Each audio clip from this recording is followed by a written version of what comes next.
Hello, hello, and welcome back to another amazing show, Live with Nicole, Return to Consciousness. We have special guests today. We have Beti.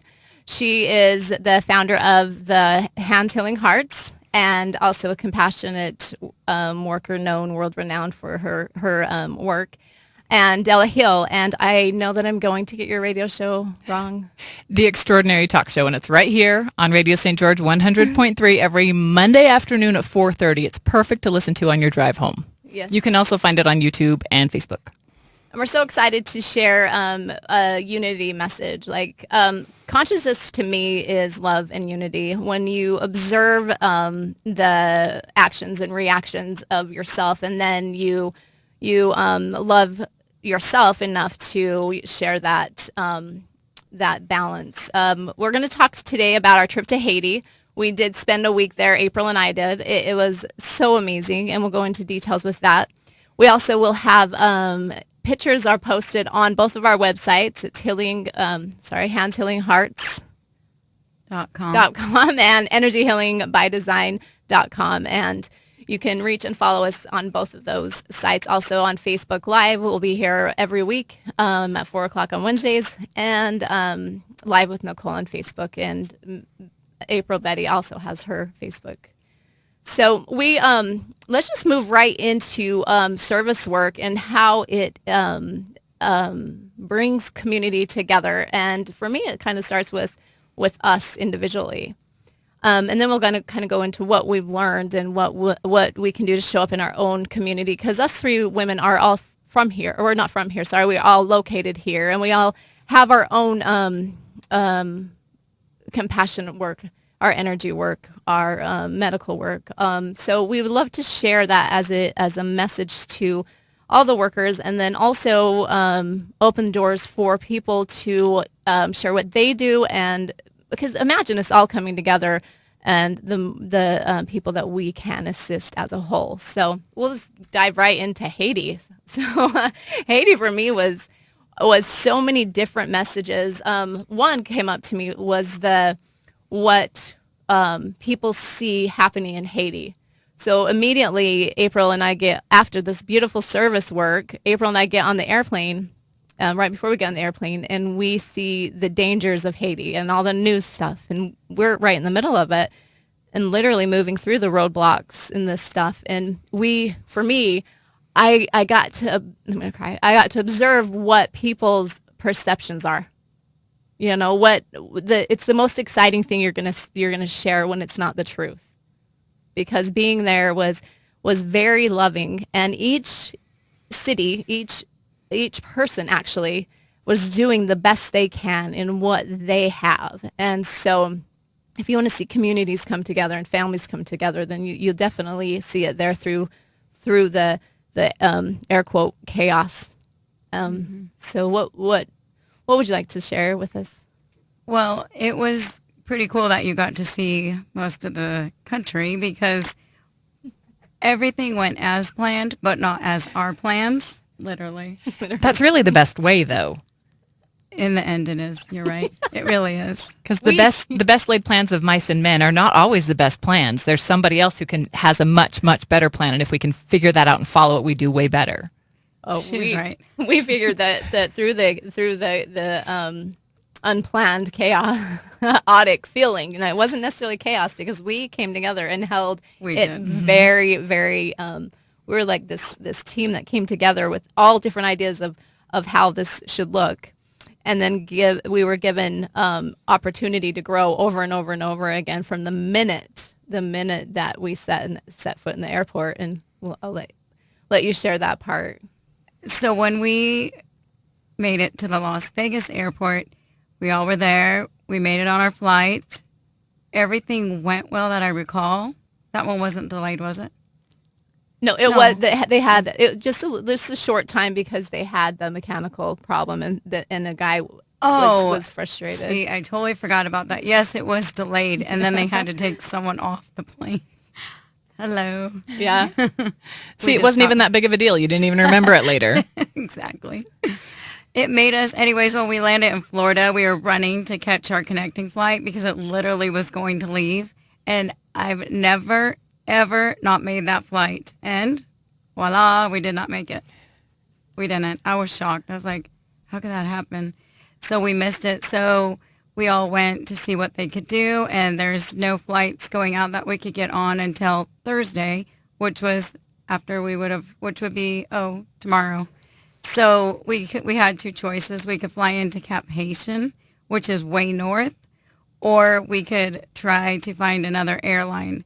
So the best solution was we were going to Cap Haitian, and we all agreed we were going to go, and that was a 16 or 17-hour drive.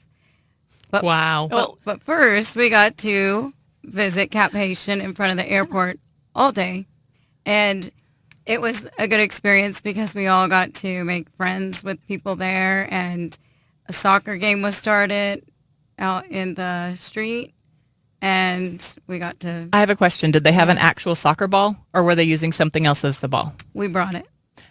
We had our donations all. That's awesome.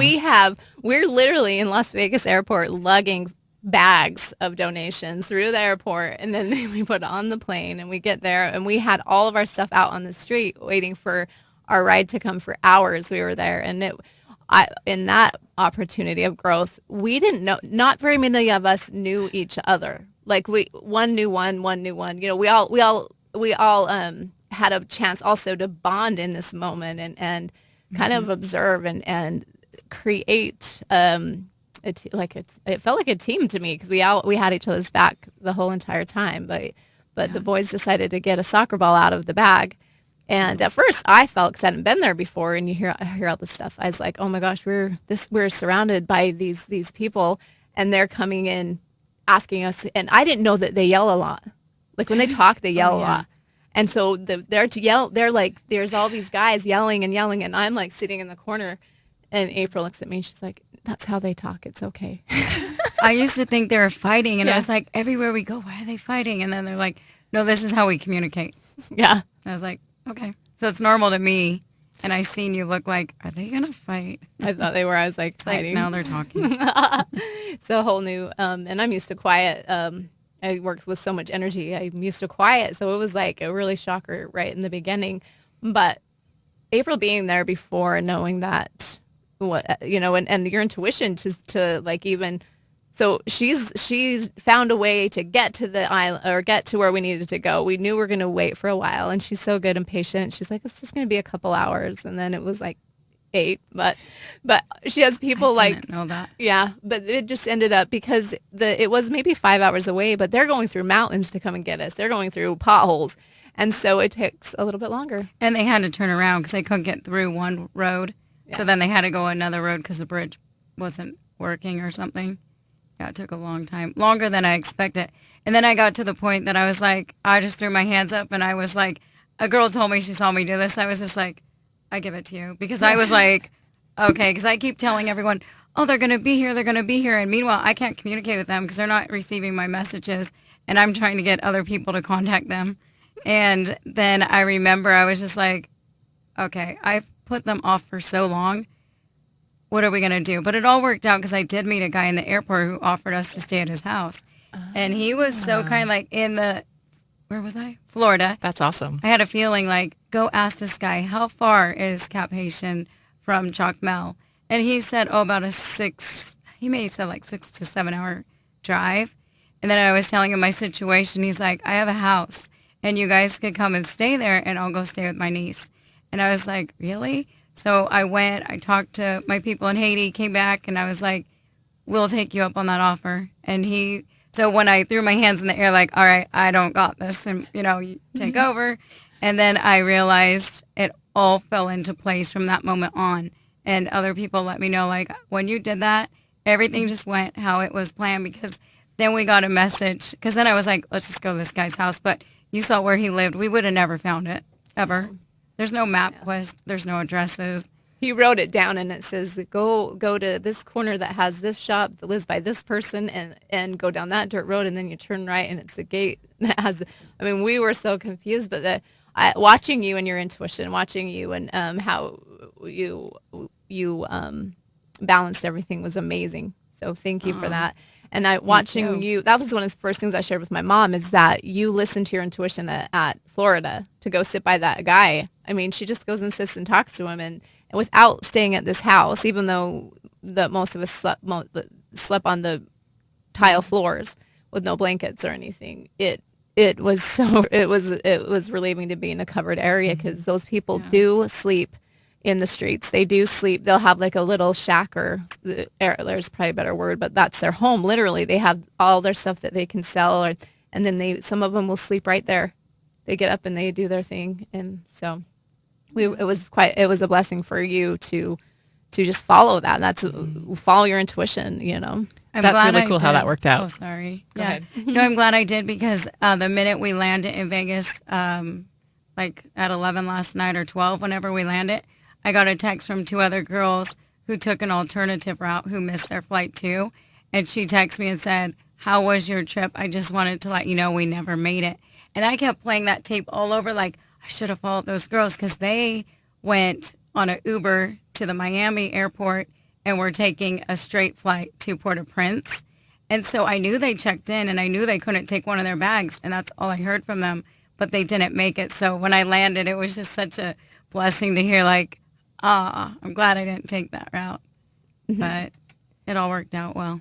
Unity is so important in all situations, but this one, it was just mind-blowing how each one of us showed up in different spaces. And again, not knowing each other, and each of us have showed up in our gifts. We showed up knowing we wanted to do something different, or we wanted to be a change. And some of us, when we got there, were like, how can you fix this big a situation? Because there's garbage in the streets. But yet, when you get really deep into the sifting of the garbage, they don't have a clue how to recycle. They don't have a clue how to do, they haven't been taught. So it brings you into the blessings of what we have a washing machine, which offers us time to go make money. Like, this time thing for me was so amazing, because I'm like, you watch these women get up in the morning, they go wash their clothes in the water. This is hikes. This isn't just like you go down the road to a laundromat either. They are like hiking up the mountains to go get into the water, wash their kids' clothes, hang them out, and the husbands are going to the farms, and they're taking this time, the time that we are blessed with, that we're gifted, and they're doing the best they can. And then you come here in the States, and you're actually so happy that you have a washing machine, but we free up all this time for us, and then we fill it with stuff that creates more chaos in a mental and physical and emotional way. They don't necessarily have that. Their life looks chaotic because they don't know how, but inside, most of them, when you look them in the eyes and smile, their heart will smile back at you, and they're doing the best they can. Even in America 50 years ago, before people, maybe 50, 80 years ago, before people had things like dishwashers and microwaves and washing machines, people were happier. We have all these cool, convenient things now, but there are more people on antidepressants now than there ever have been, even per capita, if you compare it that way. So there's something so beautiful and simple about that, what seems like a chaotic yet simple life. Right. I agree. This trip was the first trip I was really sad to leave. And even my translator and my manager, they said, "I miss you already." And it was so sad, because I know that for a long time, I known in my heart I need to stay there a month and live like a Haitian. But the timing, I know now, wasn't then, but it's now. Yeah. And so I know I will be there for a month, and I'm not sure when. And I am super excited. Like, I'm to the point in my life where I'm like, I'm okay with it. It was just so sad, because this trip was the best trip, and every trip has been a good trip. But this trip, everybody got along well, and I know exactly why, too. I could tell you exactly why. Some trips, people haven't got along. There's been falling outs. There's been all sorts of things happen. This trip, I know why, and I'll tell you. It's because the gratitude that everybody constantly shared. I've never in a week or however long we were together said, "Thank you, you're welcome." And like, the most compliments and gratitude were there. And I know my translator said for him, this was the best trip for him.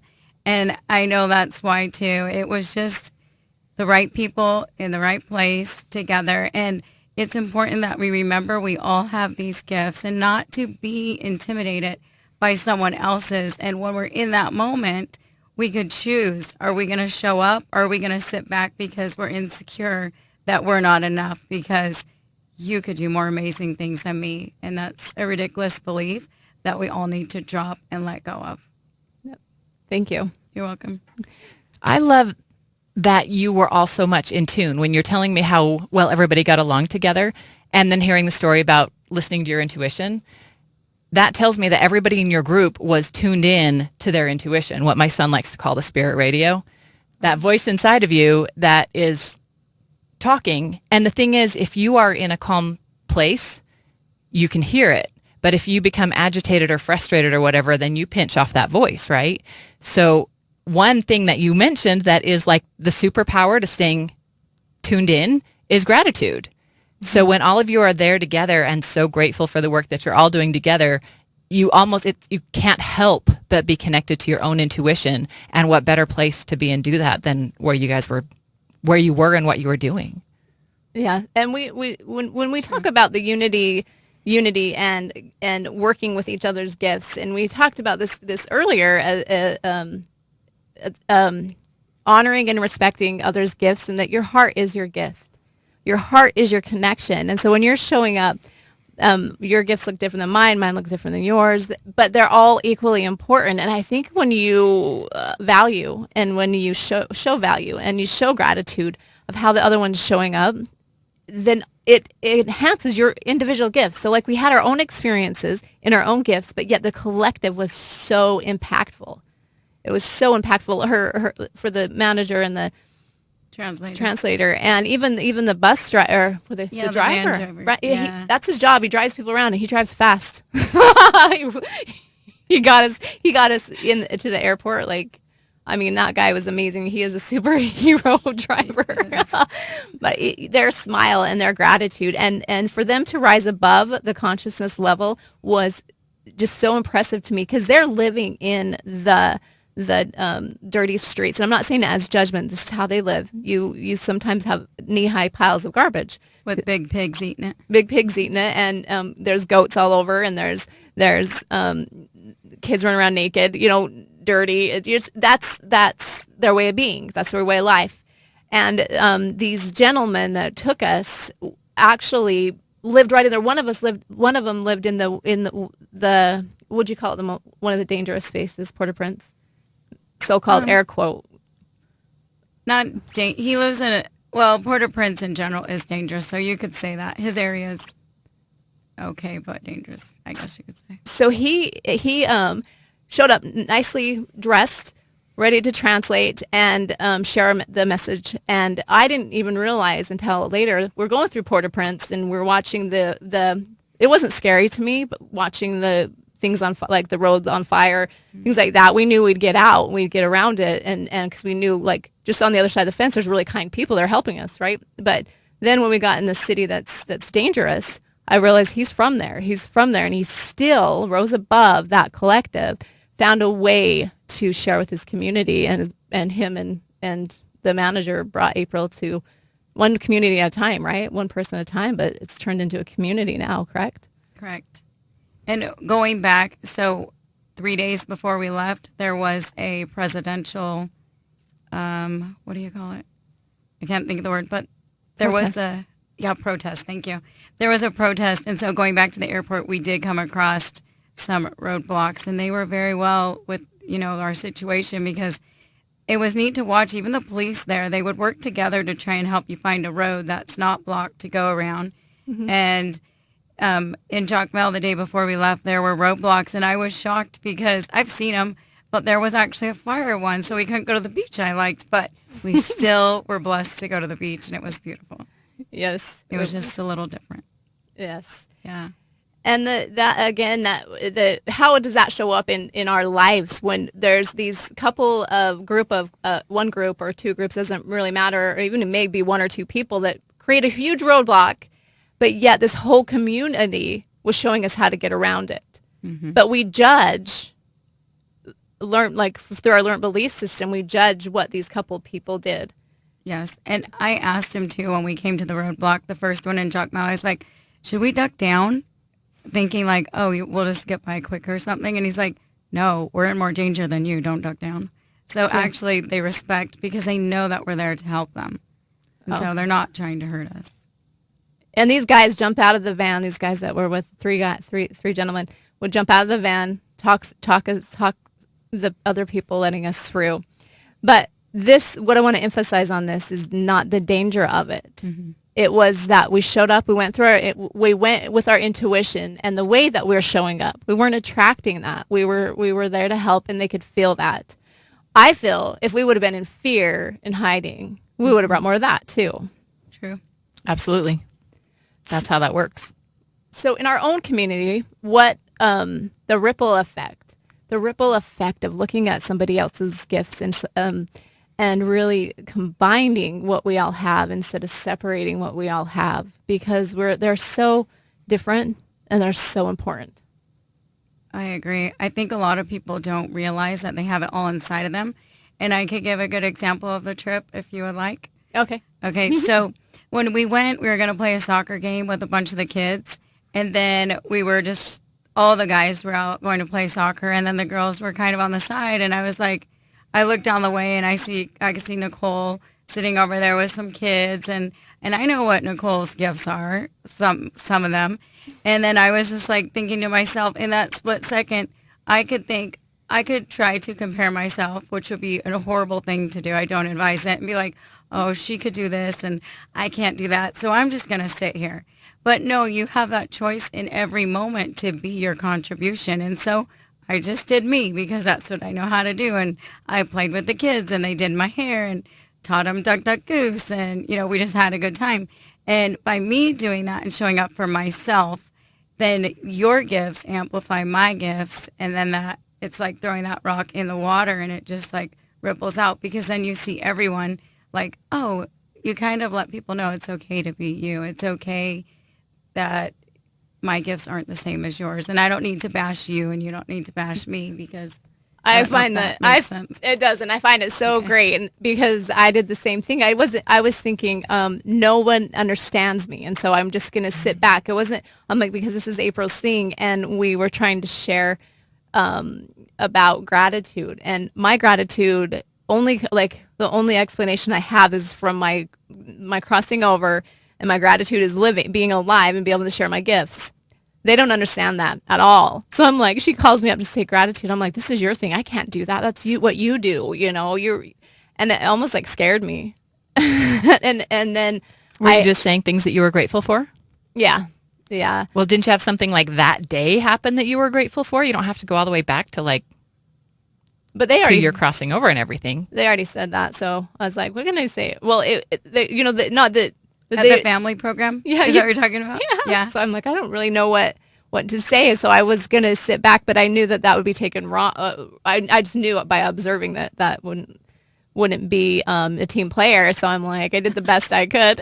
And you know what? It worked. It worked for who needed it. And it also, even if they didn't understand that, it created in me a simpler way to do things instead of always so energetically big. And I also realized that's when I came to a complete understanding of the unity, and us healers need each other, because even though our gifts are different, they only can help who resonates with us. And so we will be back in 5 minutes. So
Hello, and welcome back to Return to Consciousness Live with Nicole. We have April, Beti, and Della Hill.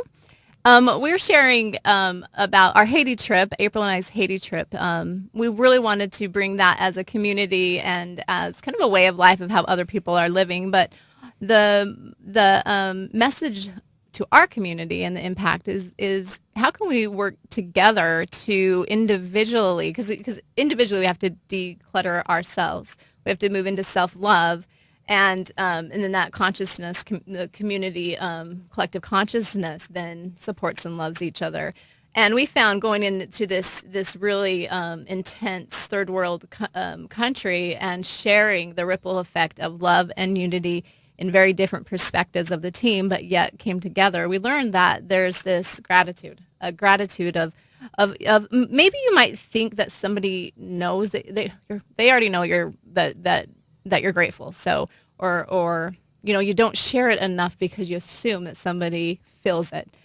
But I noticed as we were talking in the break that it is very important to look somebody in the eye and say, thank you, and use that, that universal love that's there. That's what I found. And there's in those hearts, even in the depths of suffering or sorrow, there was still that love in those communities.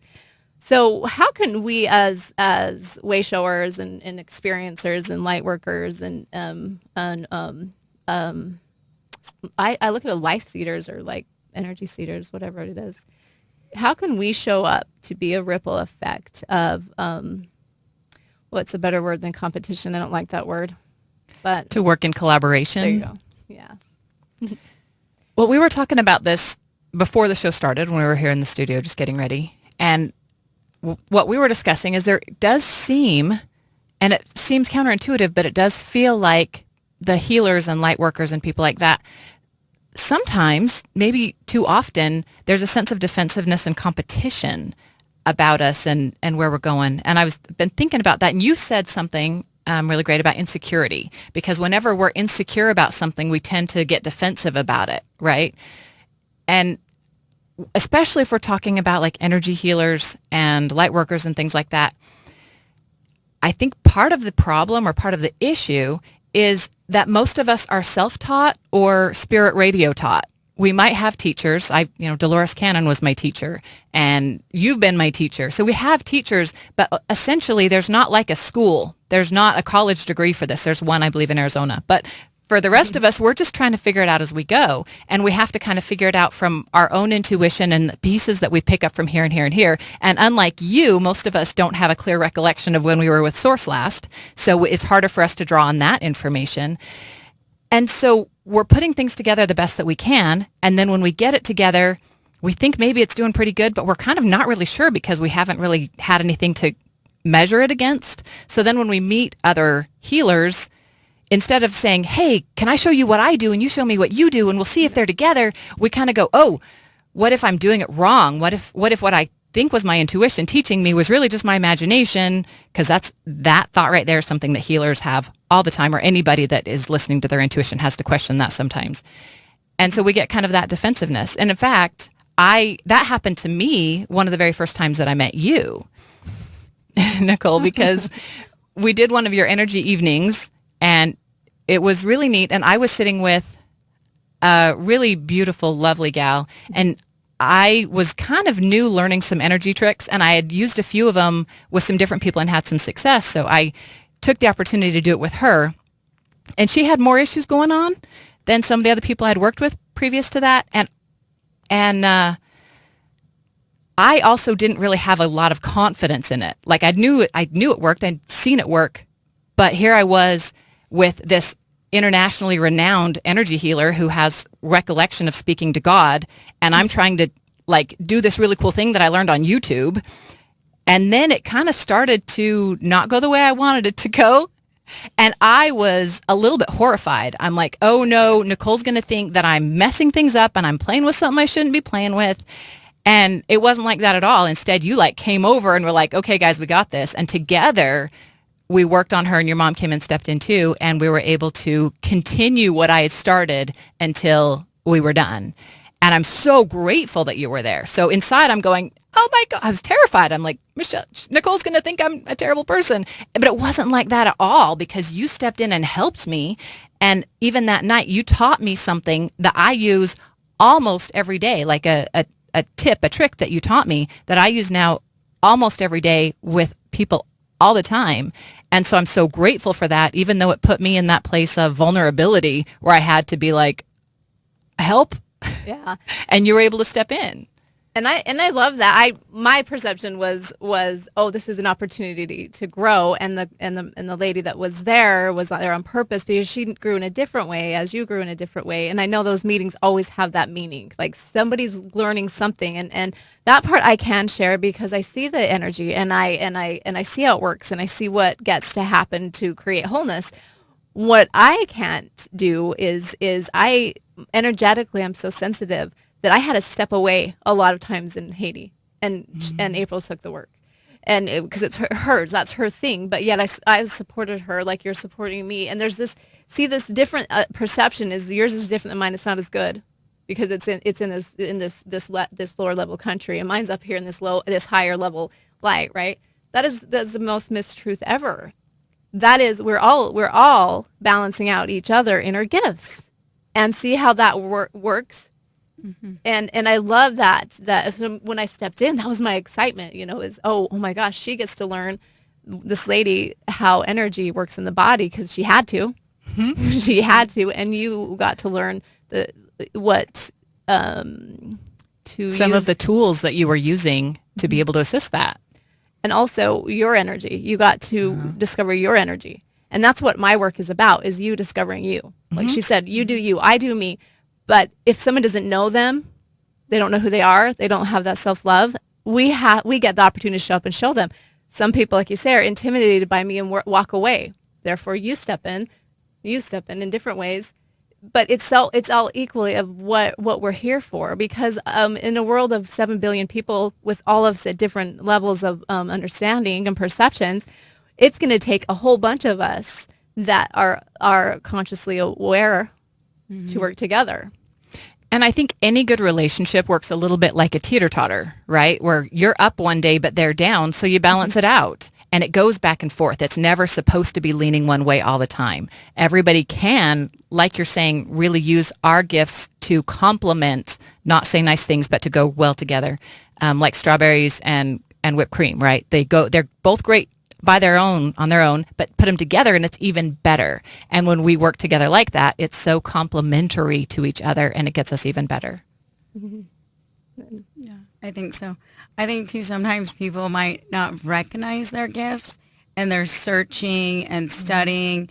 And I think we just need to start from the basics and go within. And for me, I don't have a title like some people might say, I'm a this master, I'm a that master, whatever. I don't have a title like that. You master you. Thank you. That's what we're here for. Exactly. That is the goal. Yeah. So I think everyone should know that they are enough and they have it inside of them. So for me, a lot of times before I speak, I close my eyes and I know what I say, and then I just get out of the way and know that it's coming from a higher being. Like for a silly example, I was making peanut butter and jelly sandwiches, and somebody said, I just made a whole loaf, and I did it really fast. And sometimes I really impress myself with things I do too, because I am really fast. And someone's like, how'd you do that? And I was like, it's the angels, and it's from above. Like, I'm serious. And if you call upon those kind of sources, it amplifies you. And just like when we work together, we amplify each other. And I may not have a title as a certain kind of healer or whatnot. However, I'm confident with who I am. And so when you get to that place of living in true gratitude and you're able to see the good in every situation, even the bad, you master a lot of amazing things. You have no idea what you're capable of doing. Yeah, I think you did get your title. Like I got mine. All of a sudden it was just on Facebook. I'm like, oh, that's what they call me. And you're now the world's renowned humanitarian, known for your compassionate work. I mean, it just happens, and not and putting titles aside, you showed up and earned that, and that's what people look at you. Look at you at. So that's one thing you said. I noticed, recognized the the title thing has both come up several times or a couple times. That is when you stereotype, just like us putting it, the Haiti in certain idea of what it looks like, right? We're all coming out of a perception, and I understand that people, to identify with people, will share what they think of them, and but sometimes by just a title, it can create in a person to forget who they are because they're looking at somebody else on a pedestal when that person never put themselves there, and sometimes it's a very uncomfortable space. And so when you drop into this heart space and see that we're as coming together as a unity, I might have had more time, 18 months to lay there and learn energy in 10 minutes in the light, to understand what I get to share. But I don't know this world, as you've seen. It confuses the heck out of me. A day-to-day basis of trying to identify with people isn't very easy. But what I knew I could do is watch April do her stuff, and when negative energy came, I could clear her, and that's showing up for each other. And then the titles are gone. We had no titles in Haiti. It was like, I don't know what I'm supposed to do because people don't understand my healing, and they weren't going to accept it, and that's okay. So I'm like, okay, why am I here? Oh, that's why. That's not true. Actually, something did happen, and you probably don't know. Because we were at the orphanage, and there was a girl that was burned, and Paulette brought it to your attention. And so I delegated right before I was aware of that burning. I told someone, tell so-and-so, this is their job now, and we're just doing bracelets. I know they can handle it. So I stepped away, and it was great, give them an opportunity to step up. And then I went out, and you found the girl with the burn, and you were doing your thing, healing her. And she could understand, so I was saying, would you like me to get the translator? And you said, no, that's okay. She doesn't have to understand. So after it was said and done and took pictures, and we saw what we saw, and it was amazing, I was like, I'm being honest. I was like, That's what you do. I love it. I'm going to message her, and I'm going to follow up on this. So I did. And so I was waiting until I got the pictures, and then I was waiting. And so I know through translating and stuff, I had to be patient. So I had to reword it my way like 500 times to be clear. Like, I want to make sure she understands what I'm asking. And I asked her, like, ask your daughter if she's better. Ask her what my friend did, what she thought of it. Like, I kept asking her, and I meant to show it to you, and I didn't. Oh. I will after. And long story short, yes. She said yes. My daughter is getting better. Yes, she believes what she did help her, and it is healing. And wow. And yeah, and I didn't share that with you. No, So you that didn't. was a good surprise. Thank you. But I did that on my own because I wanted to know myself, so I wasn't just taking your word, because I haven't been there when you've done stuff like that. So not that I don't trust you. It was just easier for me to see. And so she said, when are you coming back? And I was like, I want to come for a month. And she was like, I said, do you think my friend would be a benefit to the people there? Do you know more people who could use her healing? And she said, yes. Oh, wow. So I wanted to share that with you. On air. Thank you. You guys can You're talk. welcome. You guys can talk for a minute. That's awesome. I was going to say, I think about labels. You're talking about titles and whatnot. I actually did a show about labels a couple months ago, because anytime you label something, you eliminate the other things that it can be. And that has always bugged me. So I'm a nurse, but I don't like to tell people I'm a nurse. I like to say one of the things I do is hospice nursing. Because if you say it that way, then it leaves the door open that there's other things that I also do. And even labels like good and bad are really only perception. And if I say, hey, I ate at this really good restaurant, then I'm putting my perception on you. I might want to say, hey, I ate at this restaurant and I enjoyed it a lot. You might like it too. But that way, I'm telling you what I thought of it without assigning my perception to you. That's kind good. of limits too when you the stereotype. That's the same with when you have encounters with people. You may have a bad encounter, like someone could say, I love that person, they're the best person. But then you may have to show up in a way for them to see something inside themselves that they don't like. So in the moment they may be like, I didn't really like that girl, April. Or, you know what I mean? Like, but then I always say, well, that's an opportunity. You could choose to look inside and be like, ew, what is it I didn't like? And for me, I'll find it like, oh, well, I have this issue with me. It's not really them, you know? Yeah, one thing about April is she does tell that she does tell you stuff that's uncomfortable because it's truth. And you always know through her facial expressions. And I can't hide them. No, I hate that. you- I can't. I can't. But no poker face. no, No. no. Nope. So I just want to ask you girls if you just saw what unfolded right there as we were all talking about showing up in our gifts. I didn't think I did anything spectacular, but which it was. Clearing April to me was an honor, because when you witness her in her work, it's just fabulous. But the honoring of each other, when in the beginning it was maybe different, and it wasn't, and it was a feeling of what the structure is here that we're trying to break through, that we went through it ourselves to even recognize it, I believe.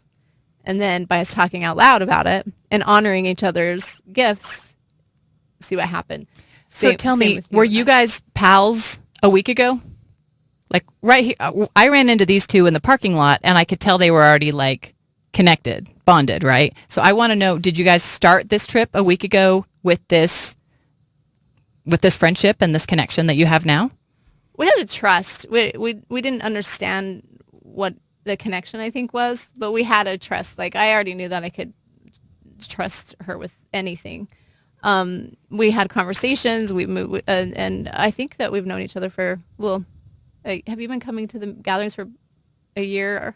No, not that long. I remember. think less than a year, but not that long. Oh, since the business meeting, the luxury business meeting is when we first met. So I think that was in March, March 5th, around there.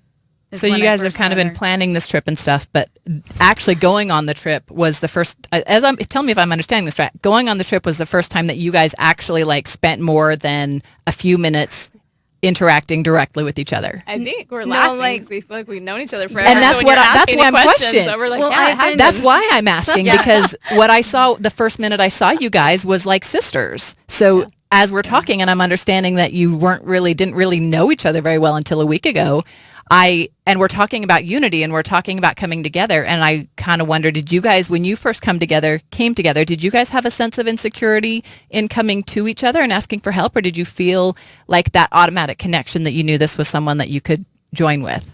For me, it was automatic. So I've been to her house. We've talked lots of times on the phone. We always laugh. We know each other probably longer than we knew each other. Mm-hmm. We can be ourselves, like talk about anything and everything, and just have and even have different ideas, and we're like, we'll make a joke about it. That was fun, huh? And it's really relieving. It was really refreshing to. It's really beautiful when you can find that person that is a safe space. Like you're saying, that you can say what you want, you can make the jokes, they're going to get it.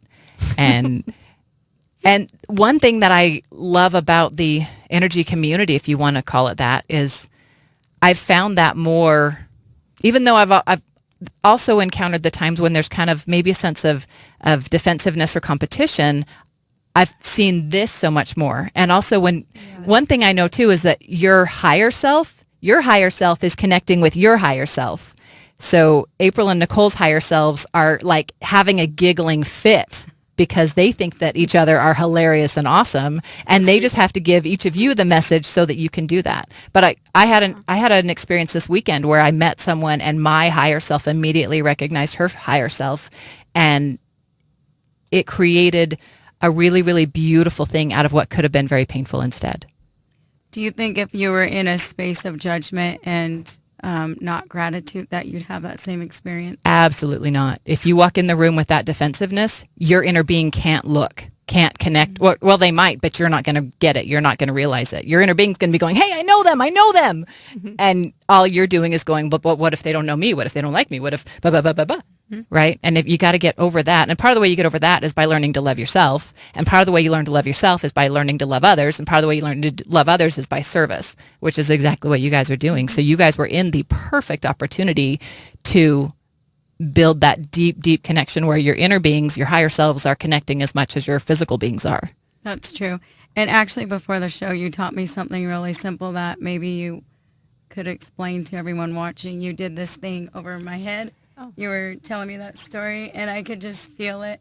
and you did the hand thing. But I think if you want to tell them, I mean, it's up to you how you do that head thing. If we got a minute, I would be happy. In fact, actually, I didn't know, Nicole, that you were going to be back today. So that's what I was planning on talking about on the show today. I was. My higher being was talking to yours. Yeah, they were. Ding, ding, ding. And now they're laughing. They're like, they got it. They got it. The show is spirit guided. See, it's right here. We're showing you. Yeah. So we have do have a few minutes. Yeah. So one thing I was going to say is that people probably look at you and think, wow, I wish I could do what she does.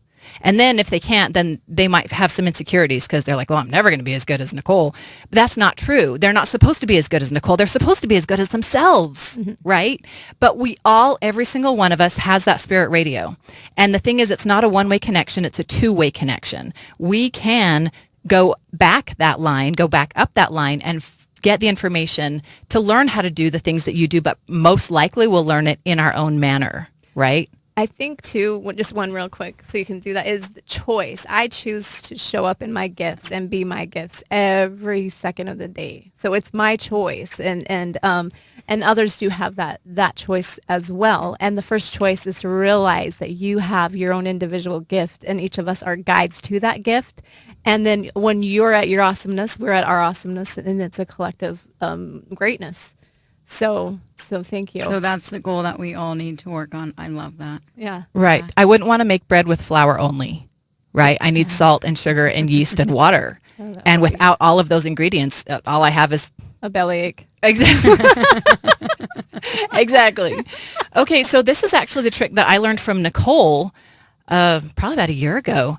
And it's a trick to open and align the chakras. So all you do is you use a finger, and I like to use my middle finger. You could use your pointer finger, but the reason you don't want to use your pointer finger is you're going to tend to close your hand if you use your pointer finger, and you want your palm open. And so I just use my middle finger like this, and then draw there. I call it stirring the chakras or drawing the crown, and use that finger and you draw a circle. Can people on the video see me? You draw a circle over your head. And I do it usually across my forehead from right to left, and then back around in a circle. So and you go both ways? You can go both ways. I usually go, I think that's counterclockwise. It depends which angle you're looking at it from. Okay. Don't think, and then just do it. Just do it. There you go. And whatever way feels the most natural to you is the way you should do it. And you might do it differently than how I do, but that's okay, because what feels naturally to you is what you should be doing. And when you do this technique that Nicole taught me, what it does is it opens and aligns the chakras. The chakras are wheels, and I kind of think of them like cogs a little bit.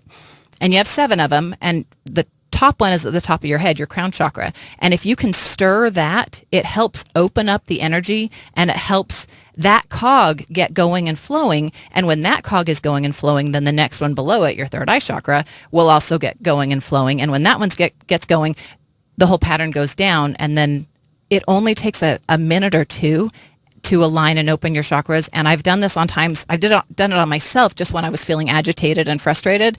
And 2 minutes later of doing that, I felt so much better. And I've used it on other people many, many times, and it always has a great effect, and it's so easy to do. So I think it's a great time to share with what we can do next week is share on alignment and what are your chakras, what are your energy centers, just basics. And we want to thank everybody for listening. And you can follow us at Return to Consciousness here on Radio St. George, or you can always find me Energy Healing by Design. April Beti is at Hands Healing Hearts, and Della Hill is The Extraordinary Talk Show on Mondays. Mondays at 4:30. So we will see you back here at 4 o'clock next Wednesday. Have an amazing week. Bye.